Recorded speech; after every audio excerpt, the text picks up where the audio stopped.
Você sabia que seu corpo pode ouvir depois da morte? Estudos sugerem que a audição é um dos últimos sentidos a se desligar.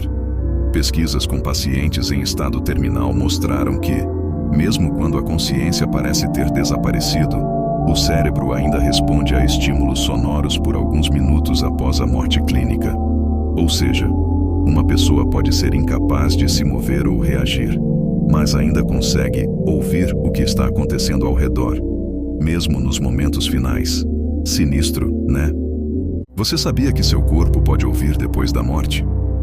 Estudos sugerem que a audição é um dos últimos sentidos a se desligar. Pesquisas com pacientes em estado terminal mostraram que, mesmo quando a consciência parece ter desaparecido, o cérebro ainda responde a estímulos sonoros por alguns minutos após a morte clínica.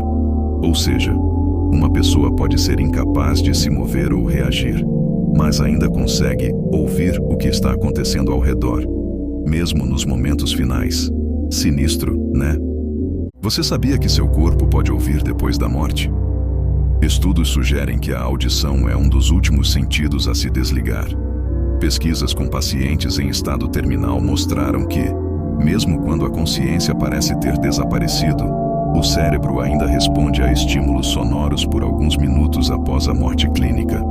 Ou seja, uma pessoa pode ser incapaz de se mover ou reagir, mas ainda consegue ouvir o que está acontecendo ao redor, mesmo nos momentos finais. Sinistro, né? Você sabia que seu corpo pode ouvir depois da morte? Estudos sugerem que a audição é um dos últimos sentidos a se desligar. Pesquisas com pacientes em estado terminal mostraram que, mesmo quando a consciência parece ter desaparecido, o cérebro ainda responde a estímulos sonoros por alguns minutos após a morte clínica. Ou seja, uma pessoa pode ser incapaz de se mover ou reagir, mas ainda consegue ouvir o que está acontecendo ao redor, mesmo nos momentos finais. Sinistro, né? Você sabia que seu corpo pode ouvir depois da morte? Estudos sugerem que a audição é um dos últimos sentidos a se desligar.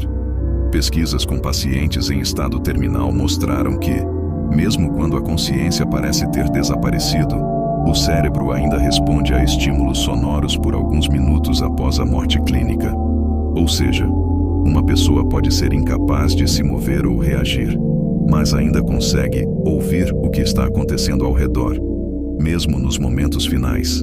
Sinistro, né?